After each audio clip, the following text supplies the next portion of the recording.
शुभांकर। मेरा नाम शिमुल है और आज मैं इस एपिसोड की स्टार्टिंग एक बहुत ही ट्रेंडिंग टॉपिक के साथ और एक बहुत ही सेंसिटिव टॉपिक के साथ स्टार्ट कर रही हूँ, जो कि है हैशटैग चाइल्ड अब्यूज। हम आप स्टूडेंट्स को हर समय कोई ना कोई इम्पोर्टेंट टॉपिक के ऊपर अवगत करते हैं और करियर के ऊपर भी डिस्कस करते हैं, लेकिन आज मैंने इस एपिसोड को जिस टॉपिक पे बात करते हुए चुना है वो आपके लिए भी बहुत ही महत्वपूर्ण है और आज हम इसी टॉपिक पे बात करने वाले हैं। शुभांकर जी का हम वेलकम करेंगे और उसी के साथ साथ मैंने आज के एपिसोड में डॉक्टर फरजाना शकील अली जी को इनवाइट किया है, जो कि कृति पब्लिक स्कूल बाराबंकी की प्रिंसिपल है। 30 सालों से वो एक एजुकेशनिस्ट है और सीबीएसई रिसोर्स पर्सन है फैकल्टी डेवलपमेंट प्रोग्राम्स के तहत। तो क्यों ना आज हम इस शो की स्टार्ट करते हैं। फरजाना मैम, आपकी बहुत बहुत स्वागत है और शुभांकर जी, इस शो में आपका भी स्वागत है। आपका शो है, तो क्यों ना हम इस टॉपिक पे आज चर्चा शुरू करें। तो मैम, हम स्टूडेंट से बात करते हैं और स्टूडेंट्स के मन की कई समस्या सुनते हैं, लेकिन ऐसी कई समस्या है जो अनसुनी भी रह जाती है। और ये जो चाइल्ड अब्यूज टॉपिक है, ये किसी जेंडर स्पेसिफाइड नहीं है, राइट?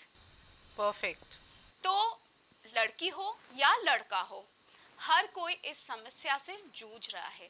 तो आपका क्या कहना है फरजाना मैम? आप ही से हम इस टॉपिक की शुरुआत करते हैं। सबसे पहले तो मैं करियर काउच और प्राइम टीवी का हृदय से बहुत ही आभार व्यक्त करती हूँ मुझे यहाँ बुलाने के लिए, और my best wishes are always with your platform, क्योंकि आप बच्चों के लिए और बच्चों से संबंधित सभी विषयों को काफ़ी लाइमलाइट में ला रहे हैं, और जिसका अनुभव आपके इस चैनल के अनुभव और प्लेटफॉर्म के थ्रू आई थिंक इन बच्चों और उनके परिवारों का बहुत ही ज़्यादा बेनिफिट भी हो रहा होगा। आज जिस विषय पे हम यहाँ मौजूद हैं और चर्चा करेंगे, वो सच में जैसा आपने कहा शिमुल, बहुत ही सेंसिटिव है टॉपिक, और बहुत सी बातें अनकही सी घर की चारदीवारी में ही घुट के रह जाती हैं या बच्चे के मन में रह जाती हैं। चाइल्ड अब्यूज़, जब हम चाइल्ड अब्यूज़ वर्ड यूज़ करते हैं तो सबसे पहले हमें ये समझना होगा कि हम चाइल्ड किसको कह रहे हैं। बेसिकली 0 से 18 वर्ष तक के बच्चों को हम चाइल्ड या बालक या बालिका की कैटेगरी में लेके आते हैं। और अगर मैं कहना चाहूँ तो मैं ये कहूँगी कि उससे भी 1-2 साल ऊपर तक अगर बच्चा समझदार नहीं है तो शायद हमें उसको उसी तरह से मदद देनी चाहिए, सपोर्ट करना चाहिए और गाइड करना चाहिए। तो ये एक बात हुई। और जब हम चाइल्ड अब्यूज़ की बात कर रहे हैं शिमुल, तो यहाँ पे ये 4 कैटेगरीज में है एक्चुअली। ये कोई एक सिंगल खाली हम सेक्सुअल अब्यूज़ को लें वो नहीं होगा, बट हम ये मान के चलेंगे कि हाँ वो एक बहुत ज़्यादा प्रज्वलित टॉपिक है चाइल्ड सेक्सुअल अब्यूज़। और अदरवाइज हम देखें तो एक बच्चे की बेसिक चाइल्ड राइट्स, जो उसका खाना पीना, रहना, सिक्योरिटी, क्लोथिंग, ये भी अगर नेग्लेक्ट कर रहे हैं पेरेंट्स या फैमिली तो वो भी अब्यूज़ में आता है। Physical abuse, then emotional abuse, and yes sexual abuse जो है वो बहुत ही महत्व रखता है, जिस पे हमें चर्चा करने की और आवाज़ उठाने की ज़रूरत है। जी हाँ, बिल्कुल। शुभांकर जी, आपने कई देशों में काम किया है। आप भारत में भी बहुत से स्टूडेंट्स को जाके गाइड करते, काउंसिल करते। आप एक करियर कोच हैं, आप एक नेशनल मीडिया स्पोक्स पर्सन हैं और आप एक पिता हैं। तो आपका क्या कहना है इस टॉपिक के ऊपर? शिमुल, ये बहुत अच्छा एक टॉपिक है। मैं काफ़ी समय से इसको कवर करने की सोच रहा था। आज आप इसको मॉडरेट कर रही हैं और बहुत अच्छे से मॉडरेट कर रही हैं। बिल्कुल आपने एक बात सही कही कि देखिए, ये एक बहुत ही ज़्यादा एक प्रज्वलन, एक ऐसा एक टॉपिक है, इतनी ज़्यादा सेंसिटिव है कि इसको सच मायने में हम लोग छूने से भी कतराते हैं। पढ़ लेंगे, हैशटैग चाइल्ड अब्यूज़ है, उस वीडियो को देख लेंगे, लेकिन अपना कोई इसके ऊपर राय रखने से हर कोई कतराता है। कारण क्या है? इसमें जो लोग इन्वॉल्व हैं वो अपने ही लोग हैं, है ना, चाहे किसी भी प्रकार को। डॉक्टर फरजाना ने बहुत एक अच्छी बात कही कि एक तो पहले आप डिफाइन करिए चाइल्ड है कौन। क्या लीगल एज अगर आप उसको अचीव कर लेते हैं, एक बार आप 18 साल के हो जाते हैं, तो क्या आप बच्चा होना छोड़ देते हैं, या आप ये मान लेते हैं कि नहीं वो पूरी तरीके से वयस्क बन चुका है? और ये तो ये अपने आप में एक जो है ये सबसे बड़े डिबेट का विषय है। तो मैं ये चीज़ सबसे पहले डॉक्टर फरजाना से भी मैं ये चीज़ जानना चाहूँगा कि डॉक्टर साहब पहले तुम ये पहले एक क्लियर हो, चाइल्ड आप किसको डिफाइन करते हैं, नंबर 1। नंबर 2 बहुत इम्पोर्टेंट है कि हम अब्यूज किसे कह रहे हैं। तो चाइल्ड अब्यूज पूरा डिफाइन हो जाएगा, चाइल्ड और अब्यूज। परफेक्ट शुभांकर जी, जो आपने ये चीज़ कही कि इस पे हमें पहले ये समझना होगा कि हम चाइल्ड कह किसको रहे हैं। तो जैसा मैंने कहा कि ऑफिशियली इन लीगल टर्म्स हम 0 से 18 इयर्स तक के बच्चों को चाइल्ड की कैटेगरी में लेते हैं और मानते हैं कि उनको दे आर डिपेंडेंट, वो अपने पेरेंट्स या फैमिलीज या एल्डर्स पे डिपेंडेंट होते हैं, इसलिए उनको एक्स्ट्रा सिक्योरिटी और उनके चाइल्ड राइट्स जो उनके मुख्य बेसिक चाइल्ड राइट्स हैं वो फुलफिल होने चाहिए। अब जब अब्यूज़ की हम बात कर रहे हैं, और आपने एक और क्वेश्चन बहुत अच्छा पूछा, जो आपका प्रश्न था कि हम क्या उससे बड़े वालों को इस कैटेगरी में ना लें, या उनके साथ अगर अब्यूज़ होता है तो उसका क्या होगा। तो मैं ये कहूँगी कि आज की जनरेशन को अगर हम देखें तो शायद वो प्री मैच्योर हो गए हैं। तो मुझे तो लगता है शायद 18 से पहले 16 में ही वो एडल्टहुड के पास आ रहे हैं with all sorts of information. But फिर भी हम चिल्ड्रन विद स्पेशल नीड्स की बात अगर करें तो हाँ, शायद वो उनको 18 के बाद तक भी ज़रूरत हम लोगों की पड़ सकती है। तो मैं ऐसे नियमों को या लोगों की ओपिनियंस जिससे नियम बन सके, कानून बन सके, उसके लिए मैं एनकरेज करूंगी कि उस टाइप के बच्चों को मोर देन 18 इयर्स तक भी हमें सपोर्ट देना पड़ेगा, जो उसको सेल्फ या इंडिपेंडेंटली हैंडल नहीं कर सकता उन सिचुएशंस को, उतना स्किल्ड नहीं है। और अब्यूज़ की जहाँ तक बात आई, जैसे आपने कहा, वो अब्यूज़, चाइल्ड अब्यूज़ उन्हीं लोगों से होता है जो लोग इन पोजीशन होते हैं और बच्चे के कांटेक्ट में रहते हैं। वो पेरेंट्स हो सकते हैं, रिलेटिव्स हो सकते हैं, उनके घर में काम करने वाले लोग, हेल्प्स हो सकते हैं, मेड्स हो सकते हैं, ड्राइवर्स हो सकते हैं, स्कूल के टीचर्स हो सकते हैं, स्कूल में और आने वाले एक्स्ट्रा आउटसोर्स किए हुए कोचेस हो सकते हैं, या उनके आपस के ही क्लासमेट्स हो सकते हैं, एल्डर स्टूडेंट्स हो सकते हैं, जूनियर स्टूडेंट्स हो सकते हैं, उनके वैन ड्राइवर्स हो सकते हैं। तो देखिए, बच्चा जिनसे क्लोज एसोसिएशन में है उन पे बहुत ट्रस्ट करता है। लेकिन मैम पहले मैं चाहूंगा ये अब्यूज पहले हो जाए कि अब्यूज क्या सिर्फ और सिर्फ ओनली सेक्सुअल अब्यूज हो सकता है, और भी कुछ अब्यूज हो सकती हैं? नहीं, जैसे मैंने कहा कि सेक्सुअल अब्यूज एक पार्ट है ऑफ चाइल्ड अब्यूज। हाँ, हर अब्यूज सेक्सुअल अब्यूज नहीं होता है। एक बेसिक राइट्स की जब मैं बार बार रेपिटेशन कर रही हूँ, तो मैं ये कहूँगी कि जो माँ बाप घर में बच्चे का ठीक से न्यूट्रिशन या उसके डेवलपमेंट का ध्यान नहीं दे पा रहे हैं, उसको सफिशिएंट टाइम नहीं दे पा रहे हैं, उसको मॉरल सपोर्ट नहीं दे पा रहे हैं, एक सिक्योर एनवायरनमेंट नहीं दे पा रहे हैं, तो भी वो बच्चे के उन बेसिक राइट्स का हनन है। तो वहाँ हम उसको भी चाइल्ड अब्यूज़ बोलेंगे। टाइम से एजुकेशन नहीं दे पा रहे हैं, या आप आसपास देख रहे हैं जो बच्चे अंडर प्रिविलेज फैमिलीज़ के हैं, अर्ली एज से काम करने लगते हैं, उनको भी उनके बेसिक रिक्वायरमेंट्स नहीं फुलफिल हो, ये सब अब्यूज है अपने आप में। ये सब अपने में अब्यूज है। फिजिकल अब्यूज, यस, मारना पीटना, या विटनेसिंग फिजिकल वायलेंस, देखना भी, उससे भी बच्चे डर जाते हैं, मेंटल ट्रॉमा होता है जो उनको लाइफ लॉन्ग इम्पैक्ट करता है। या घर में डोमेस्टिक वायलेंस, मैं रिक्वेस्ट करूंगी कि पेरेंट्स एटलीस्ट बच्चे की प्रेजेंस में हार्श आर्ग्यूमेंट्स या फिजिकली एक दूसरे को किसी भी तरह से अब्यूज ना करें, because that leaves a lasting impact on child's mind, जो वो शायद नहीं भुला पाता, और मे बी वो अपनी लाइफ जब जिएगा उस पर भी उसका कोई रिफ्लेक्शन आ सकता है। तो दो ये होगा। Then comes the emotional abuse. हम सोचते हैं बच्चा चुप है, शांत है, तो शायद खुश होगा या हमें डिस्टर्ब नहीं कर रहा। आजकल तो सोशल मीडिया पे पेरेंट्स इतना इन्वॉल्व रहते हैं, दे डोंट वांट कि बच्चा आके उनको भी डिस्टर्ब करे। तो न्यूक्लियर फैमिलीज में सब अपने गैजेट्स पे बिजी होते हैं। सही बात। But then silent treatment for any reason in form of punishment, या उसको डीमीन करना, डीमोरलाइज करना, किसी भी तरह से बॉडी शेम जैसे शिमुल मैम ने कहा करना, या पब्लिकली ह्यूमिलिएट करना, या किसी के सामने आप क्रिटिसाइज कर रहे हैं, सरकास्टिक रिमार्क्स पास कर रहे हैं, नेग्लेक्ट हो रहे हो एनीवे यस, तो इमोशनली भी बच्चा अपसेट होता है। और हो सकता है बच्चों के साथ प्रॉब्लम ये है कि वो काफ़ी एज तक समझ नहीं पाते हैं, क्योंकि अपने बहुत क्लोज एसोसिएट से उनको ये ट्रीटमेंट मिल रहा होता है, जिनके अगेंस्ट या तो वो आउट ऑफ रेस्पेक्ट, कर्टसी वो आवाज़ नहीं बोल पाते हैं, उठा पाते हैं, या वो समझ ही नहीं पाते हैं कि क्या सही है और क्या गलत। तो ये एक चीज़ है जिसकी वजह से चीज़ें लिंगर ऑन कर जाती हैं और शायद ज़्यादा हार्मफुल हो जाती हैं उन बच्चों की मेंटल हेल्थ के लिए, और उनकी लाइफ लॉन्ग डेवलपमेंट की बात करें तो उसके लिए भी। जी हाँ मैम, बिल्कुल। क्योंकि आपने एक चीज़, आपने और शुभांकर जी ने एक चीज़ बहुत सही बोला कि बच्चा अपने घर से या फिर बाहर जिनको बहुत क्लोजली जानते हैं उन्हीं से अफेक्टेड हो रहे हैं। तो बच्चा मेंटली परेशान हो रहा है, बच्चा फिजिकली परेशान हो रहा है, या फिर इमोशनली, इन सबको मिला के आई थिंक अब्यूज वर्ड बन रहा है, राइट? तो मैम, एक बच्चा घर में जितना देर रहता है, स्कूल में भी 7 से 8 घंटा बच्चा रह रहा है। तो ये सारी चीज़ें स्कूल में भी बच्चा फेस कर रहा है। तो मैम, सबसे पहले तो मुझे ये बताइए, आप एक स्कूल की प्रिंसिपल है जहाँ पे 11वीं तक बच्चे हैं, तो आप एक प्री प्राइमरी के बच्चे को भी देख रहे हैं, आप एक बड़े स्टूडेंट को भी आप देख रहे हैं।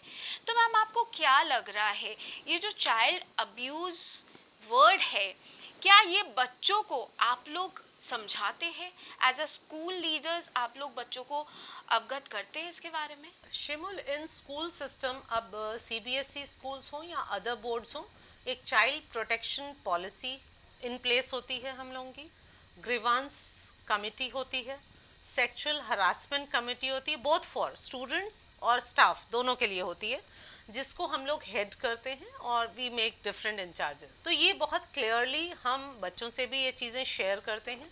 और जो ओरिएंटेशन एंड अवेयरनेस सेशंस होते हैं वो एज अप्रोप्रिएट हम ज़रूर बात करते हैं।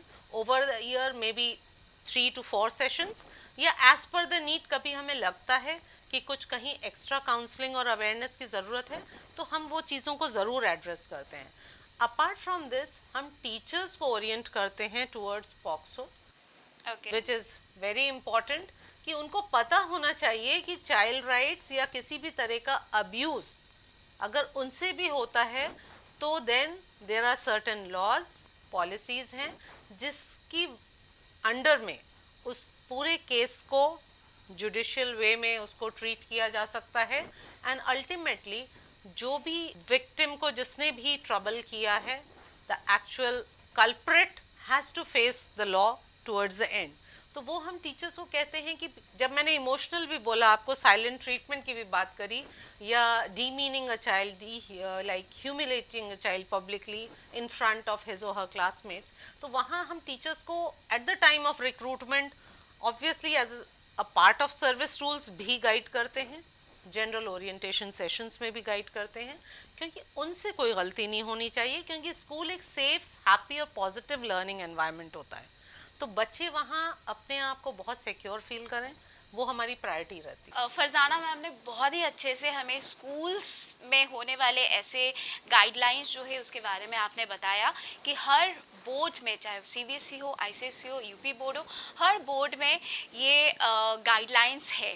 बट शुभांकर जी, क्योंकि हम लोग बच्चों के साथ चर्चा करते, आप मीडिया से है, एक नेशनल मीडिया में एक आप भी बात बच्चों से उसी लेवल में बात करते, बट आपको सही में क्या आप सहमत है इस बात से कि ये हर स्कूल में गाइडलाइंस फॉलो की जा रही है? शिमुल, आप जिस बात पर आप एक्चुअली आप जिसको इंगित करना चाहती हैं, मैं उस बात से पूरी तरीके से सहमत हूँ। देखिए क्या है कि जैसे डॉक्टर फरजाना ने बताया कि सबसे पहले अब्यूज़ के अगर आप पूरी तरीके से उसकी परिभाषा को समझें तो आप समझेंगे कि सिर्फ और सिर्फ बात सेक्सुअल अब्यूज़ नहीं, वो सिर्फ एक पार्ट है। इमोशनल अब्यूज़, बच्चा का डरना, वो बच्चा डर क्यों रहा है, स्कूल जाने से बच्चा डर रहा है।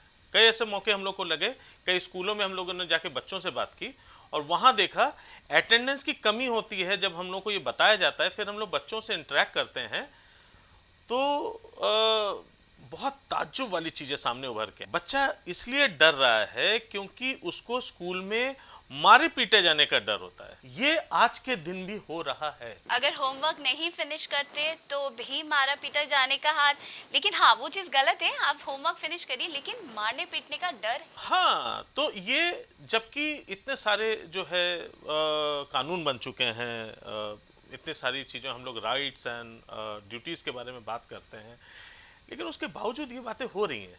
बच्चा स्कूल में इसलिए नहीं कि उसको मारा पीटा गया, यहाँ तक कि उसने किसी को मार खाते देख लिया तो उसके अंदर एक डर पैदा हो गया है कि मुझसे भी ऐसी कोई गलती हुई तो मेरे साथ भी वैसा ही सुलूक होगा। ये एक इमोशनल अब्यूज है। बॉडी शेमिंग, टीचर्स खुद अगर अपनी भाषा पर थोड़ा नियंत्रण रखे, देखें कि बच्चों को हम कैसे करके, हम लोगों ने कई जगह जाके देखा कि टीचर्स बुला रहे हैं, ए मोटे, ए ये, तो अब बात क्या है कि एक आध बार मजाक शायद चल जाता है, हम हर एक चीज को बिल्कुल ही, बच्चे भी फॉलो करते हैं ना उस चीज को। देखिए वो एक चीज तो है ही है कि भाई बच्चा वही चीज सीखता है जो हमसे देख रहा है, जो हमसे सुन रहा है, बच्चा तो वही चीज सीख रहा है। और अभी आपने बताया कि भाई बच्चे होने की जो परिभाषा है उसको हम लोग एक लीगल एज तो दे सकते हैं, लेकिन मानसिक रूप से एक बच्चा पूरी तरीके से कब परिपक्व होता है, इस बात का कोई एक साइंटिफिक कोई अभी तक कोई रेफरेंस नहीं है। उस दरमियान में अगर टीचर का कुछ भी ऐसा बोल देना, अगर अध्यापक पढ़ाते समय किसी को कहता है ये चश्मिश, अरे तुम्हारी तो 4 आंखें लगी, ये सब जो बातें हैं ये हो रही हैं। और हम लोगों ने जब आप लोगों को शायद दर्शकों को मालूम होगा कि हम लोग कई स्कूल्स में जाके सेशंस करते हैं, करियर काउच लगातार स्कूल्स एंड कॉलेजेस में जा रहा है, सेशंस करता है, जिसमें मैं कहना चाहूंगा यहाँ पे कुछ यूनिवर्सिटीज तो साथ देती हैं, कुछ यूनिवर्सिटी साथ देने तक से कतराती। बात यही है, एक तरफ आप चाहते हैं कि रिफॉर्म्स आए, लेकिन रिफॉर्म सिर्फ सरकार नहीं लाएगी, रिफॉर्म लाने वाले कौन है, हम और आप लोग। तो यही जो आज जो ये चर्चा हो रही है, आज इस चर्चा से अगर कोई स्कूल कॉलेज वाले कुछ सुनते हैं या उससे सीख लेते हैं तो आज हम और आप एक रिफॉर्म के हिस्सा बने। यही तो बात है। माता पिता अगर हमारी चर्चा को सुन के अपने बच्चों के साथ जिस प्रकार से वो वार्तालाप करते हैं उसमें तब्दीली ला देते तो आप और हम रिफॉर्म के हिस्सा हैं। तो ये बिल्कुल सही बात है कि डर और हर प्रकार का ये जो एक माहौल जो बैठा दिया जाता है, बच्चा किस माहौल की वजह से अफेक्टेड हो रहा है ये हम और आप नहीं कह सकते।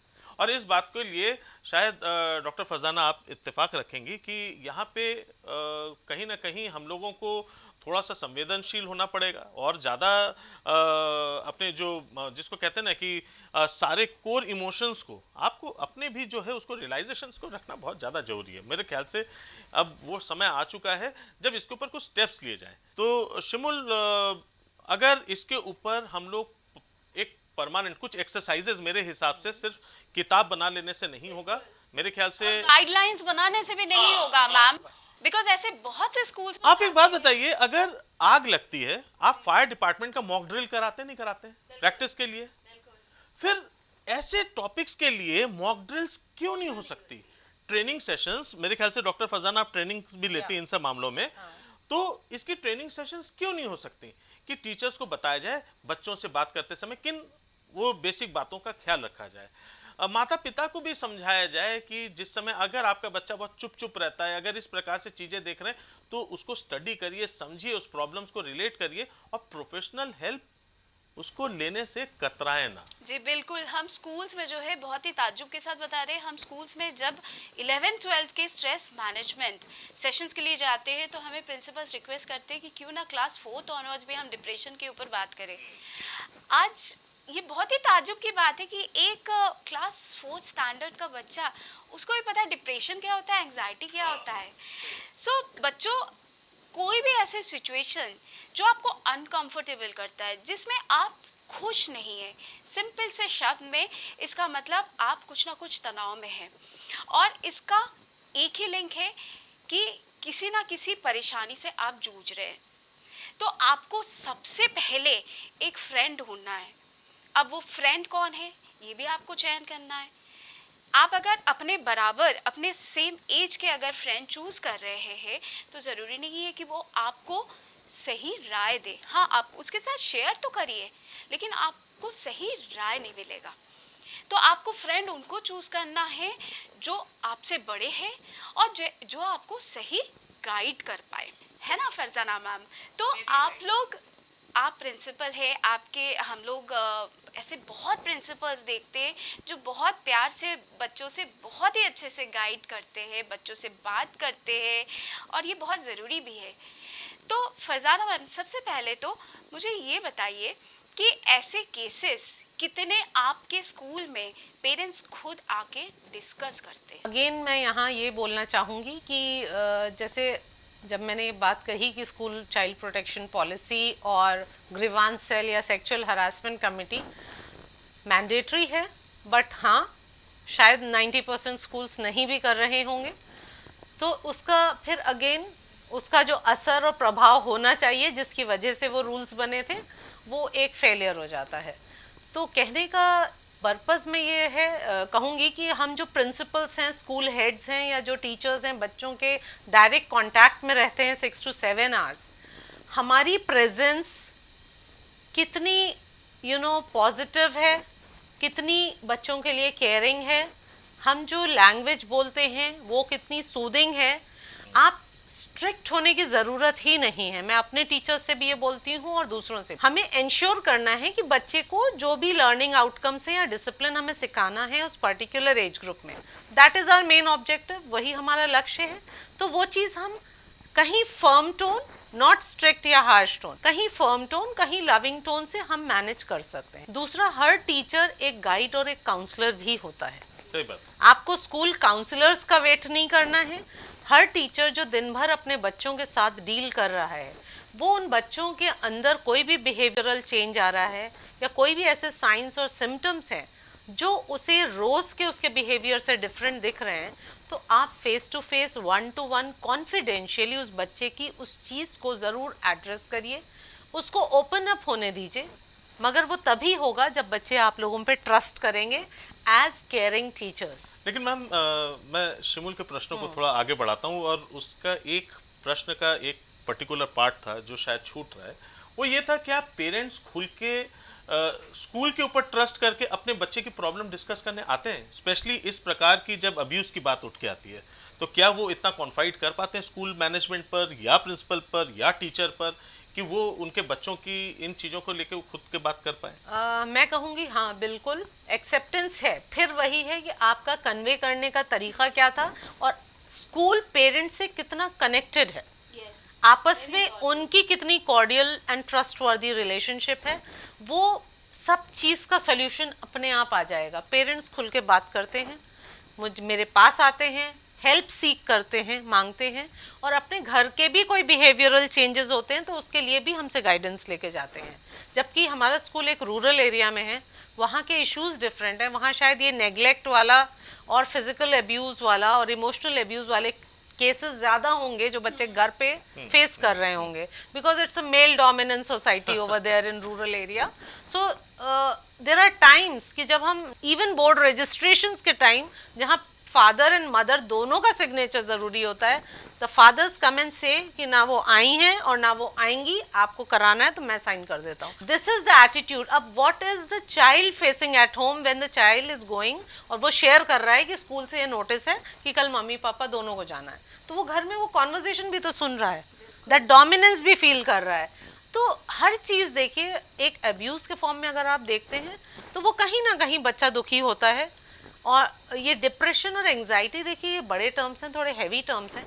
ये रिपीटेड केसेस जब होने लगे और हमें एक्चुअली एक्सपर्ट या काउंसलर या साइकोथेरेपिस्ट की जहाँ हेल्प रिक्वायर्ड हो, तो वहाँ ज़रूर हमें ऑब्जर्व करके देन टीचर, काउंसलर, वो बच्चा, उसके पेरेंट्स और स्कूल हेड, ये टीम उस पर काम करनी चाहिए openly with open discussions, and then you can take help of counsellor, child psychologist या आपका स्कूल साइकोलॉजिस्ट कोई है, या कोई और इंटरवेंशन उनको चाहिए तो बहुत सारे चाइल्ड गाइडेंस सेंटर्स अवेलेबल हैं, तो हम वहाँ के लिए गाइड कर सकते हैं पेरेंट्स को कि बच्चे को टाइम से सपोर्ट सिस्टम प्रोवाइड हो जाए। लेकिन मैम, इसी के साथ साथ मैं एक और जगह पॉइंट करूँगा जो बहुत ज़रूरी भी है। देखिए, आज के दिन में प्राइवेट, कॉन्वेंट, पब्लिक स्कूल्स, आज भी इनमें एजुकेशन देने का तरीका हो, एजुकेशन कंटेंट हो, या आप किसी भी प्रकार के, चाहे वो एटिकेट डिलीवरी का वो ये हो, इसमें मैम डिफरेंसेस हैं। आई एक्सेप्ट उस चीज़ मैं को नाम मानती नहीं हूँ। लेना चाहता हूं, ऐसे तमाम बड़े कॉन्वेंट स्कूल्स भी हैं जहां पे कि बच्चे आज भी डरे सहमे से रहते हैं और एटीट्यूड मैनेजमेंट का कुछ ऐसा रहता है, बच्चे को रखना चाहते हैं रखें, नहीं तो हटा लीजिए, दे डोंट केयर। पेरेंट्स डरे हुए रहते हैं क्योंकि आधे से ज्यादा पेरेंट्स में खुल के, आज एक नेशनल टीवी चैनल पर इस बात को मैं कह रहा हूं, पेरेंट्स आज भी वहां पे सिर्फ अपने बच्चों को इसलिए पढ़ाते क्योंकि नाम बड़ा है, हमें बड़े नाम के साथ जुड़ना है, ब्रांड के साथ जुड़ना है बस, जबकि बच्चा वहां पे ब्रांड के नाम पर परेशान हो रहा है। आए दिन इन्हीं बड़े नामों के बीच में सुसाइड की केसेस निकल के आती हैं। आपको ऑटोमेटिक ये जो हार्ट अटैक्स और ये स्कूल में होने वाली हार्ट अटैक्स, हार्ट अटैक बच्चों में इससे पहले कब आपने सुना था? हम लोग इसको हमेशा हेल्थ से ऐसे डायरेक्टली जोड़ देते हैं। क्या ये स्ट्रेस का मामला नहीं हो सकता? क्या इसके ऊपर रिसर्च नहीं होना चाहिए? तो ये बात कह देना कि नहीं, ऐसा ऐसे में स्कूल्स के सब, इन कॉलेजेस के साथ स्कूल्स के साथ दिक्कतें हो रही हैं। प्राइवेट स्कूल्स की मजबूरी है, वो पेरेंट्स के साथ एक अच्छा रिश्ता बना के रखती हैं, लेकिन आज के दिन भी गवर्नमेंट स्कूल्स, यहाँ तक कॉन्वेंट स्कूल्स बेसिकली, जिनके बहुत बड़े बड़े नाम हैं, वहां पे इन रिजीम्स को फॉलो नहीं किया जाता, इनको दरकिनार किया जाता है। बच्चे वहां पे पढ़ते हैं, डर के अंदर पढ़ते हैं, सहम के पढ़ते हैं, और हम पेरेंट्स इस बात को मानते हैं कि वो तो डिसिप्लिन में है। जी नहीं, डिसिप्लिन डर का दूसरा नाम नहीं हो सकता। मैं यहाँ स्ट्रांगली एग्री करती हूँ शुभांकर जी आपके साथ। तो मैम, मैं इस पॉइंट पर आपसे चर्चा जरूर करना चाहूंगा कि एक कॉलेज की रिस्पॉन्सिबिलिटी कितनी होती है इन अब्यूजेस को रोकने के लिए। पेरेंट्स की तो है ही है, उस पर हम आएंगे, लेकिन सबसे पहले इन कॉलेजेस, इन स्कूल्स की रिस्पॉन्सिबिलिटी कितनी होती है और कब तक होती है?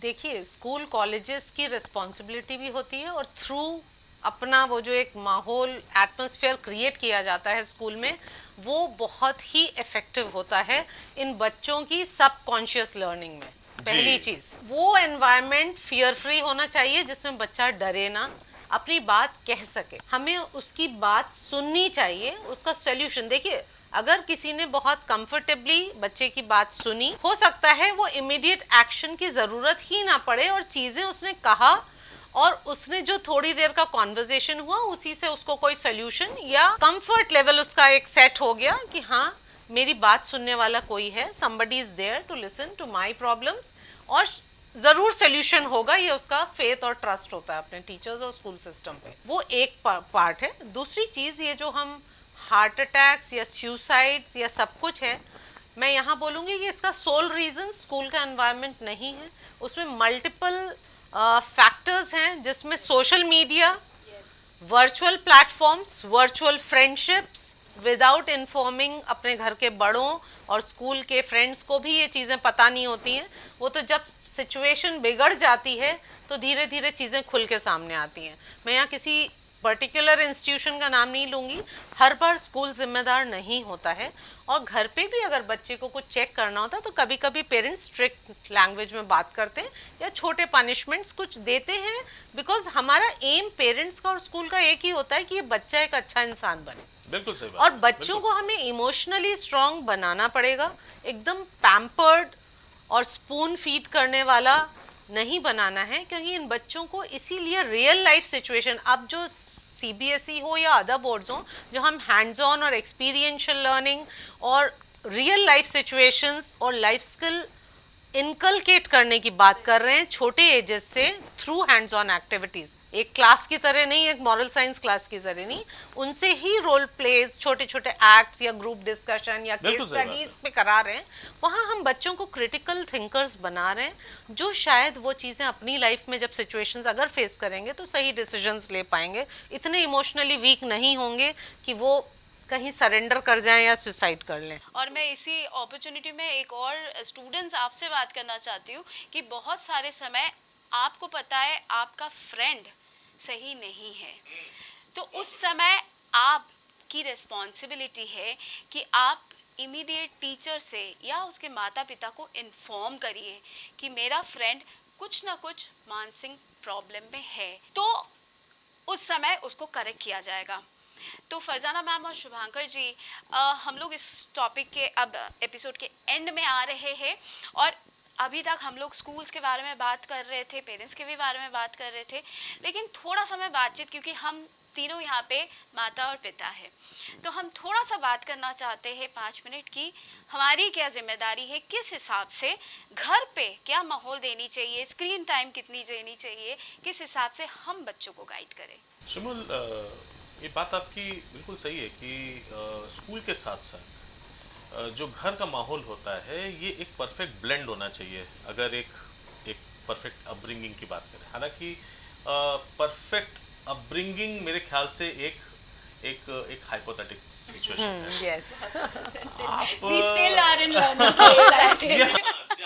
पेरेंट्स की बात परफेक्ट पेरेंटिंग कुछ नहीं होता। जी हाँ, आप वो पेरेंट्स भी भाई वो पहली बार पेरेंट्स बने बाबा, तो उनको भी, उनके लिए भी हर एक उम्र जो है उनका बच्चे का जो है उनके लिए भी एक नया पड़ाव होता है और उस दरमियान में वो भी सीखते रहते हैं। तो परफेक्ट पेरेंटिंग मुझे नहीं पता किसको कहते हैं, मैं ऐसा पेरेंट आज तक नहीं समझ पाया। मेरा बच्चा 17 साल का हो रहा है और मैं आज भी कंफ्यूज हूँ कि मेरी पेरेंटिंग वाकई परफेक्ट रही कि नहीं और मैं आगे की पेरेंटिंग करूँगा कैसे। लेकिन एक बात जरूर है, जब हम आज का एपिसोड अगर हम बस उसी टॉपिक तक रहें कि सेक्सुअल अब्यूज़, सबसे पहले एक बात हो जाती है, एक चर्चा हम लोग बार बार करते हैं कि ज़्यादातर चीज़ें अपने घर में घटित होती हैं और ये जो घर में घटित होती हैं ये अपने लोगों से होती हैं। हम बार बार एक समाज को बड़े तौर पर इसको हम सम्मिलित कर लेते हैं, लेकिन ऐसा होता नहीं है। करने वाले कौन? मामा, फूफा, जिनके ऊपर आपने बहुत ज्यादा हम खुद ही छोड़ रहे हैं बच्चों को उनके पास छोड़ रहे हैं। Yes. वो कोई भी हो सकता है, भरोसे के परिवार साथ में छोड़ रहे हैं। बहुत करीबी लोग हो जाते हैं और मुझे कहने में बड़ा अफसोस होता है। आप अगर इस प्रकार के कुछ केसेस को अगर खंगालें, इसमें ये कोई इन्फॉर्मेशन मैं अपने मन से नहीं बना रहा हूँ, तो यहाँ पे पिता तक के ऊपर उंगलियां उठी हैं।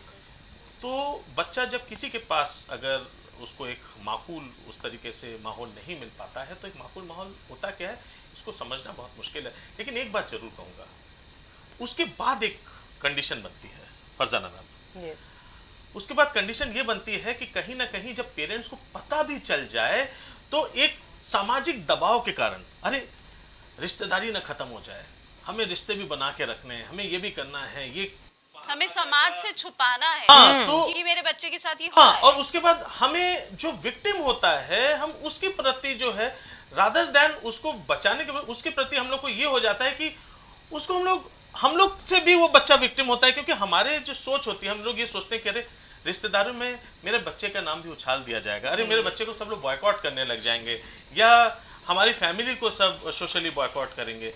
इस वजह से जो है वो प्रॉब्लम अंदर ही दबाने लग जाते हैं और वो दब जाती है।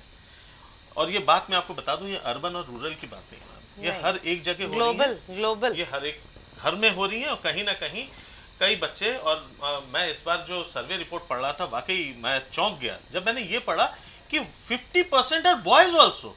हम लोग ये क्यों मानते थे कि मेल डोमिनेंट सोसाइटी में ये सारी चीजें गर्ल चाइल्ड के साथ ही हो रहा होगा, ये ऐसी कहीं ना कहीं समझ बनी हुई थी। तो लोग अपने बेटियों को तो बचाते हैं, बेटे छूट जाते हैं, और इस तरीके से सर्वे रिपोर्ट में 50% बच्चों में बॉयज हैं। अगर उनके साथ अगर इस प्रकार का सेक्सुअल एक्सप्लॉयटेशन हो रहा है तो कहीं ना कहीं हम सबके दिल में शायद जहन में कोई ना कोई ऐसी मेमोरी या कोई ना कोई ऐसी घटित कोई घटना रह जाती है जो दिल में दब के रह जाती है और हम लोग अपने मुंह से उसका उच्चारण नहीं कर पाते सामाजिक दबाव की वजह से। अब फरजाना मैम, ये एक बहुत अहम टॉपिक है और शायद ये आप ही इसको एक सही जवाब दे सकते हैं कि माता पिता इन आडंबरों के बाहर निकल करके, ये दबावों से बाहर निकल करके बच्चे को किस प्रकार से बच्चे का साथ दें। ये कहना आसान होता है समाज से लड़ जाना, लेकिन आपको भी पता है हम उन्हीं रिश्तों के बीच में इसी से बुने हुए वो इंसान हैं।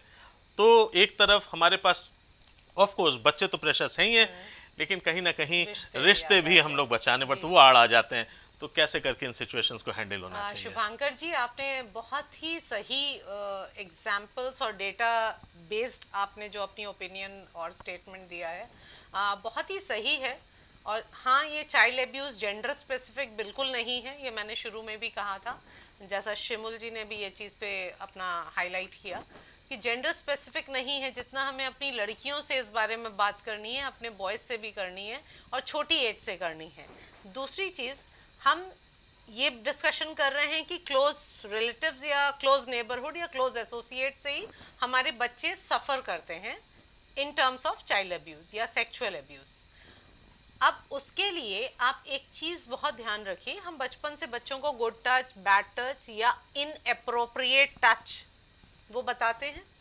और मैं हर एक से फिर ये चीज बोलूंगी कि सबसे पहले उनको अपना बॉडी को एक्सेप्ट करना सिखाइए। बिल्कुल सही बात। जब वो सेल्फ रेस्पेक्ट और बॉडी की रेस्पेक्ट करेंगे, that this body belongs to me, ये मेरा शरीर है, इसको कोई हाथ नहीं लगा सकता, और कौन लगा सकता है उसकी समझ अगर हम बचपन से दे दें, और वो भी अगर माँ है तो वो भी एक सर्टेन एज तक करती हैं, और अगर डॉक्टर है तो पेरेंट्स की प्रेजेंस में पहली चीज ये समझ सिखानी है। उसके अलावा कोई भी हो तो बच्चे को भाग के अपने नियरेस्ट कॉन्फिडेंट के पास जाना है, उसको वो प्रिवेंशन मेजर्स भी हमें सिखाने होंगे। सही बात या शाउट सही करना, बात है। जब बच्चा जोर से चिल्लाता है ना तो आगे वाला आदमी घबराता है थोड़ी देर के लिए, तो दो चीजें ये सिखानी है। तीसरी चीज मैं पेरेंट्स से रिक्वेस्ट करूंगी कि जब भी बच्चे अनकंफर्टेबल होते हैं, चाहे वो स्कूल वैन ड्राइवर हो, चाहे घर की मेड हो, या कोई भी रिलेटिव्स के, अगर वो बच्चा वहां रुकना नहीं चाह रहा है, प्लीज फोर्स मत करिए, बहुत सही बात। वहां बैठा के उससे बात करिए कि जो बच्चा अभी छोटा था जब तक तो खुश होके चला जाता था उनके पास,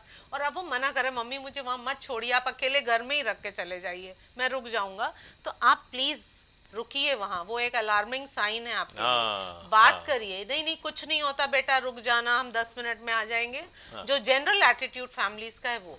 थर्ड चीज, जब अगर आप खुल के बात करेंगे तभी वो बच्चा आपको बता पाएगा। सही बात। तो बताने के बाद थोड़ा सेल्फ एक्सेप्टेंस रखिए as parents, father and mother, उस बच्चे के लिए जो बेस्ट सॉल्यूशन है। ठीक है, आप रिश्ते स्पॉइल नहीं करना चाहते, चीज़ों को पब्लिक नहीं करना चाहते, मगर अगर आप बच्चे को सुनने की अपनी आदत को इम्प्रूव कर लें तो शायद ये चीज़ें अर्लियर स्टेज, बिल्कुल अर्लियर स्टेज पे जहाँ वो पहली बार रेजिस्ट करेगा, आप शायद अपने बच्चे की बात वहीं समझ के जो भी प्रिकॉशनरी मेजर्स हैं आप लेके, और एटलीस्ट अपने बच्चे को तो गाइड कर सकते हैं। बिल्कुल सही। ताकि आप उसकी आगे की लाइफ को सेव कर पाए। तो ये बहुत छोटी छोटी चीज़ें हैं जिसपे शायद हम इतने इन्वॉल्व हो गए हैं अपने गैजेट्स के साथ कि ह्यूमन रिलेशनशिप्स कहीं खोती जा रही हैं, और बच्चे नेग्लेक्ट का शिकार हो रहे हैं, जो फर्स्ट चाइल्ड अब्यूज है। सही बात। और I think preparatory school, pre school से नो वर्ड सिखाया जा रहा है, no to say no. Yes, so बच्चों नो मीन्स नो, ये आपको समझना है कि आपको क्या चाहिए। तो स्टूडेंट्स, मुझे आशा है कि आज के इस एपिसोड से आपको अपने राइट्स के बारे में पता चला, और पेरेंट्स हम आपसे रिक्वेस्ट करते हैं कि ऐसी कोई भी समस्या है तो प्लीज़ करियर काउच के इस प्लेटफॉर्म को चुनिए और हमें इन्फॉर्म करिए। हमारे पास ऐसे फरजाना मैम जैसे बहुत सारे पैनलिस्ट हमारे साथ जुड़े हुए हैं जो कि एडुकेशनिस्ट है, काउंसलर्स है और आपकी मदद करें। तो Farzana ma'am, thank you so much for joining us. Shubhankar ji, आप ही का शो है। तो students and parents and all of you, take care of yourself एंड देखना मत भूलिएगा career couch with Shubhankar every Sunday 9 PM only on Prime TV. Thank you, take care of yourself.